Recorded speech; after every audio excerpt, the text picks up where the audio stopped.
नमस्कार दोस्तों, कैसे हैं आप सभी। मैं पुष्पेंद्र आपके अपने चैनल संस्कार कंपटीशन क्लासेस में आपका स्वागत करता हूं। हिंदी शिक्षण शास्त्र की ये आज तीसरी क्लास है। एक डेमो क्लास थी, उसमें पूरा सारांश यानी पूरा सिलेबस बताया गया था। उसके बाद ये आज तीसरी क्लास है। अब इसमें देखेंगे हिंदी भाषा का महत्व यानी हिंदी भाषा के क्या क्या महत्व हैं। अब उसमें पहला महत्व है इसमें हिंदी भाषा क्या है। अब हिंदी भाषा क्या है इसमें देखो, हिंदी भारत की प्रमुख राजभाषा है। हिंदी भारत की क्या है, प्रमुख राजभाषा है। यह इंडो आर्य भाषा परिवार की भाषा है। ये किसकी, इंडो आर्य भाषा परिवार की भाषा है। यह देवनागरी लिपि में लिखी जाती है। देवनागरी लिपि में लिखी जाती है। यह सरल, मधुर, सहज और सर्व स्वीकृत भाषा है। कौन सी हिंदी भाषा क्या है, उसका ये पूरा का पूरा सारांश हो गया। हिंदी भाषा की विशेषताएं क्या क्या हो सकती हैं। सरल होगी, सहज होगी और सुगम होगी। उसके बाद व्यापक एवं सर्वमान्य होगी। उसके बाद अभिव्यक्ति की सशक्त भाषा होगी और उसके बाद विकासशील एवं लचीली भाषा होगी। फिर उसके बाद होगा समृद्ध साहित्य की भाषा होगी। और उसके बाद एक सूत्र में, यानी अगर हिंदी भाषा का महत्व में एक सूत्र में देखा जाए तो क्या होगा, हिंदी केवल हमारी भाषा नहीं, यह हमारी पहचान, संस्कृत एकता और गौरव का क्या है, प्रतीक है। अब इसके आगे देखेंगे, इसके आगे क्या लिखा हुआ है। अब इसके आगे अगर यहाँ पर देखेंगे तो लिखा हुआ है हिंदी भाषा के महत्व के प्रमुख आयाम, यानी हिंदी भाषा महत्व के प्रमुख आयाम क्या क्या हो सकते हैं। अब पहला राष्ट्रीय महत्व क्या होगा। राष्ट्रीय महत्व में होगा हिंदी भारत की राजभाषा है। हिंदी भारत की राजभाषा है जो देश की एकता और अखंडता को मजबूत करती है। उसके बाद दूसरा होगा सांस्कृतिक महत्व। इसका क्या होगा, यह हमारी समृद्ध संस्कृति, परंपरा और मूल्यों की वाहक है। और उसके बाद सामाजिक महत्व क्या हो सकता है। सामाजिक महत्व हिंदी समाज के सभी वर्गों को जोड़ने का कार्य करती है, यानी कोई भी समाज हो उसको हिंदी जोड़ने का कार्य करती है। उसके बाद शैक्षिक महत्व क्या होगा, यानी चौथा नंबर क्या होगा, शिक्षा के माध्यम से ज्ञानार्जन, विचार, अभिव्यक्ति और समझ विकसित करती है। कौन, हिंदी भाषा। उसके बाद आर्थिक महत्व क्या होगा, व्यापार, उद्योग, प्रशासन और रोजगार के क्षेत्र में सहायक होती है। उसके बाद मानसिक एवं व्यक्तित्व का विकास हिंदी भाषा से कैसे होगा, विचार शक्ति, तर्क शक्ति,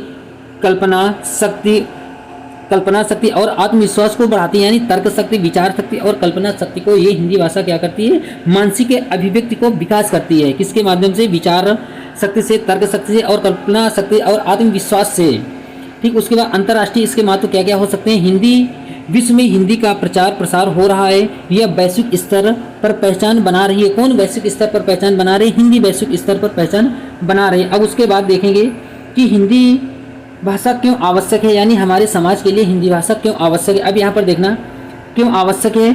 यह हमारी मातृभाषा है जो हमारे विचारों को सहज रूप से व्यक्त करने में सहायक होती है। उसके बाद यह राष्ट्रीय एकता और भावनात्मक एकात्मक की मजबूत कड़ी है। यह प्रशासन, न्याय, शिक्षा और संचार की महत्वपूर्ण भाषा है। उसके बाद यह अन्य भारतीय भाषाओं के बीच सेतु का कार्य करती है। उसके बाद यह विज्ञान, तकनीक, साहित्य, मीडिया आदि सभी क्षेत्रों में उपयोगी होती है। अब उसके बाद यहाँ पर अगर देखेंगे कि हिंदी भाषा के विकास में किनका योगदान है, यानी हिंदी भाषा के विकास में किनका योगदान है, तब आप यहाँ पर क्या देखोगे। अब यहाँ पर आप देखोगे कि हिंदी भाषा के विकास में किनका योगदान है। संत कवियों का योगदान है, जैसे कबीर हो गए, तुलसी हो गए, सूरदास हो गए, इन सभी का योगदान है। फिर उसके बाद आधुनिक साहित्यकारों का योगदान है, भारतेंदु, प्रेमाचंद हो गया, महादेवी वर्मा हो गया और निराला हो गए, आज इनका योगदान है। फिर उसके बाद भाषा आंदोलन और राष्ट्र भाषा आंदोलन में योगदान हुआ। सरकार एवं शिक्षा संस्थानों का सहयोग व समाज और जनमानस का निरंतर प्रयास है।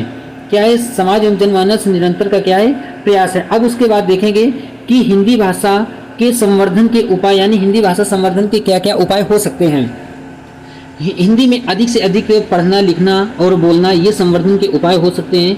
हिंदी साहित्य का अध्ययन एवं प्रचार प्रसार करना। फिर उसके बाद विद्यालयों में हिंदी शिक्षण के रोचक और प्रभावी बनाना। फिर उसके बाद तकनीकी और मीडिया में हिंदी के उपयोग को बढ़ाना। फिर उसके बाद हिंदी दिवस और भाषा उत्सव का आयोजन करना।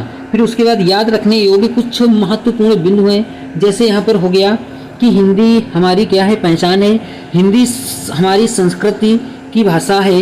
उसके बाद हिंदी से विचारों की अभिव्यक्ति सरल और प्रभावी होती है। फिर उसके बाद हिंदी के बिना राष्ट्र का समुचित विकास संभव नहीं है। अब इसके बाद यहाँ पर ये जो सारांश लिखा हुआ है उसका पूरा सारांश क्या होगा, यानी अभी तक जितना पढ़ा उसका सारांश क्या क्या हो सकता है। अब यहाँ पर देखना सारांश क्या होगा।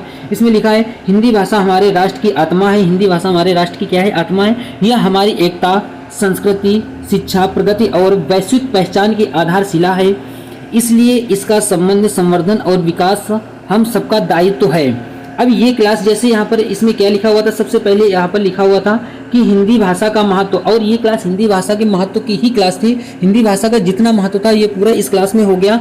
आप सभी से अनुरोध है कि अगर ये क्लास अच्छी लग रही हो तो कृपया चैनल को लाइक शेयर और सब्सक्राइब करें।